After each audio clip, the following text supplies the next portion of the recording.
कुर्सिनी छ हाम्रो त्यसमै हामीले ताली बजाएर स्वागत गरौँ हाम्रो कार्यक्रम उद्घाटन भएको घोषणा र च्याब्रुङको तालले 1 2 3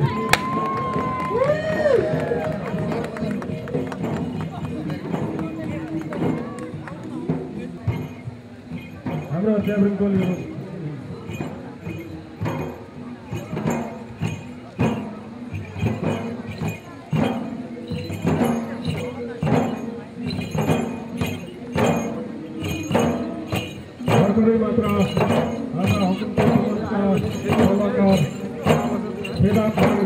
भगत बाजु मेमोरी व्यक्तित्वलाई पनि विशेष गरी गर्न चाहन्छु भगत बाजु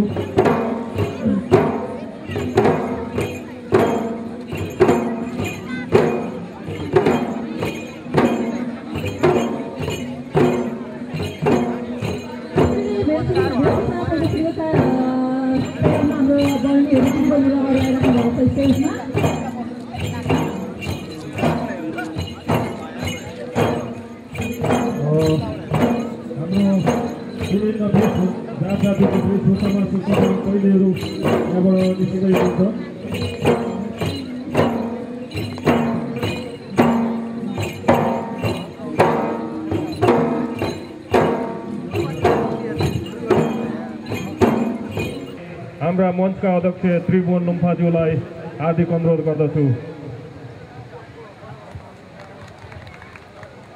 धन्यवाद कार्यक्रम सञ्चालक सचिव श्याम इङनामज्यू, साथै कार्यक्रम सञ्चालिका सक्रिय सदस्य लिली कन्दवाज्यू, साथै आजका यस हङकङ तेर्थुम मञ्चको 7औं वार्षिक कार्यक्रममा प्रमुख अतिथिमा आसन ग्रहण गरिरहनुभएका हाम्रा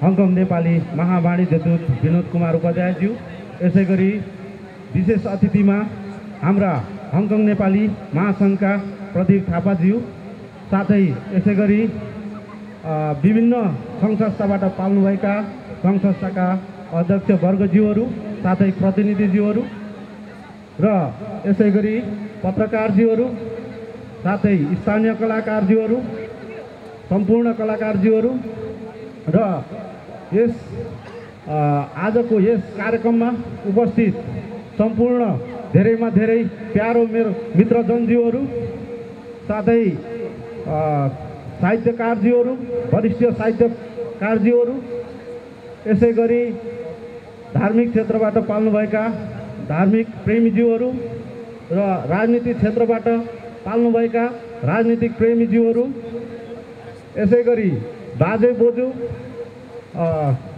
आमा बुवा, दाजुभाइ तथा दिदीबहिनीहरूमा हङकङ तेर्थुम मञ्चको यस 7औं वार्षिक कार्यक्रमको न्यानो शुभकामना साथै म धन्यवाद तपाईँहरूलाई दिन चाहन्छु। र सर्वप्रथम त म तपाईँहरूको आजको यस बेजोड विशाल उपस्थितिलाई हङकङ तेर्थुम मञ्चको तर्फबाट स्वागत फेरि पनि म गर्न चाहन्छु। साथै तपाईँहरूको यो पूर्ण सहयोगलाई हङकङ तेर्थुम मञ्चको तर्फबाट म फेरि पनि तपाईँहरूको सहयोगलाई आभार व्यक्त गर्दै आत्मसात गर्न चाहन्छु। र विशेष गरेर आज हामीले प्रवासमा भए पनि 7 समुद्र पारी भए पनि आज हामीले आफ्नो गृह जिल्ला थत्थलो तेर्थुमलाई भुल्न सकेनौँ, भुल्न पनि हुँदैन। त्यसैले आज हामीले तेर्थुमका विभिन्न सम्पदाहरू तपाईँ समक्ष आज हामीले प्रस्तुत गरेका छौँ। फोटो ब्यानर र विभिन्न हामीले सामग्रीहरू सहित आज प्रस्तुत गरेका छौँ। यसले हाम्रो गृह जिल्ला तेर्थुमको मात्रै नभएर नेपालकै विभिन्न पोस्टरहरू हामीले यहाँ राखेका छौँ, जो आज हामी रमाइलो गरौँ। म के भन्न चाहन्छु भने यहाँ तेर्थुमे मात्र होइन, हामी सबै जिल्लावासी, विभिन्न सङ्घ संस्था लगायत हामी सम्पूर्ण एक ढिक्का भएर जुन हामी आइरहेका छौँ, आउनुपर्छ, त्यसको हामी स्पिड बढाउनुपर्छ भन्न म चाहन्छु।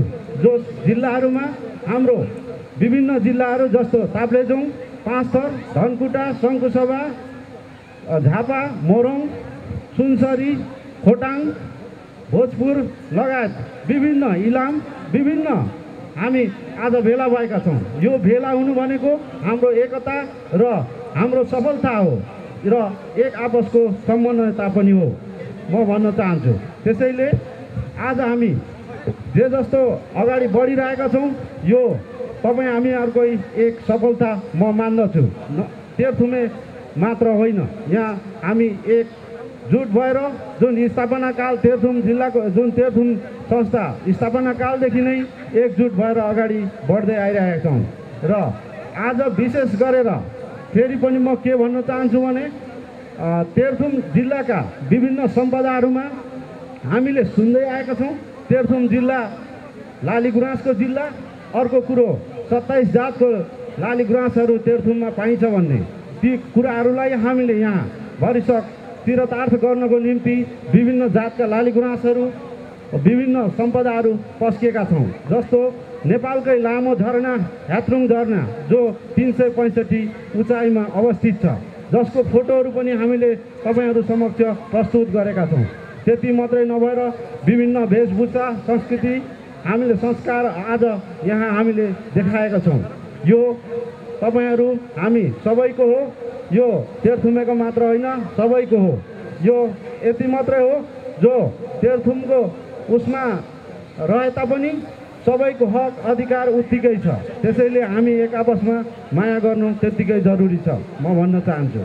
यसरी नै आज हामीले विभिन्न नीतिहरू पनि तयार गरेका छौँ र खेलप्रेमी स्पोर्ट प्रेमी जीवहरूलाई पनि स्पोर्ट्स खेलको निम्ति स्तरीय खेल हामीले आज पस्किने विचार गरेका छौँ।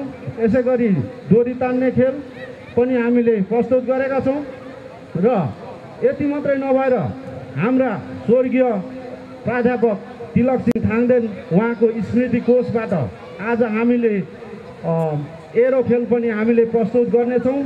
साथै उहाँ शिक्षाका अभियन्ता हुनुहुन्थ्यो, 10 वर्ष उहाँले प्राध्यापक गर्नुभएको थियो। त्यसैले उहाँको अक्षर कोषबाट आज हामीले कविता प्रतियोगिता पनि हामीले राखेका छौँ, विभिन्न राशिहरू राखेका छौँ हरेक खेलमा। त्यसले गर्दाखेरि हामीले मेडलहरू पनि राखेका छौँ। आज मेडलको साथ उहाँहरूलाई अबिर लाएर हामी विजय घोषणा गर्नेछौँ।